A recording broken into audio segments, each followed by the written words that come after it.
force de l'entendre quasiment tous les vendredis à la mosquée, on a tendance à ne plus prêter attention. Alors que cette khutba est la cause de l'entrée en islam de tout un clan, le clan de Dimad el-Azdi radiyallahu anhu. Dimad était chef de clan au Yémen. C'était un homme doué de raison et il était connu pour faire la ruqya. Il soignait les malades et les possédés. Un jour, dans les premières années de la révélation, il fit une halte à Mecca. Et en arrivant, il entendit dire par les sceaux de Quraysh que Mohammed est Majnoun. Car les mushrikoun, de peur que la da'wa du prophète sallallahu alayhi wa sallam se propage à Mecca, lorsqu'arrivait un visiteur, ils le mettaient en garde contre lui, en disant qu'il est Majnoun, que c'est un sorcier, que c'est un menteur, etc.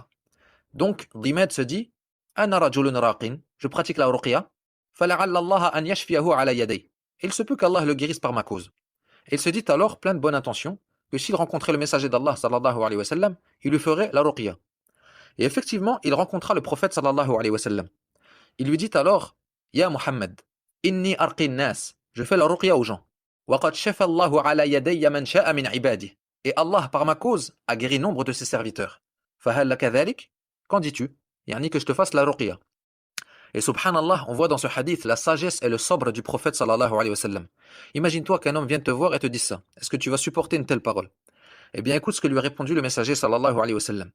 Il ne s'est pas énervé, il ne l'a pas frappé ni insulté. Il lui a simplement dit Inna alhamdulillah, nahmaduhu wa nasta'inuhu wa nastaghfiruh wa na'udhu billahi min shururi anfusina. Man yahdihillahu fala mudilla lah wa man yudlil fala hadiya lah wa ashhadu an la ilaha illa Allah wahdahu la sharika lah wa ashhadu anna Muhammadan abduhu wa rasuluh. Et là, Dimad, il entend ça et lui dit Répète-moi ce que tu viens de dire.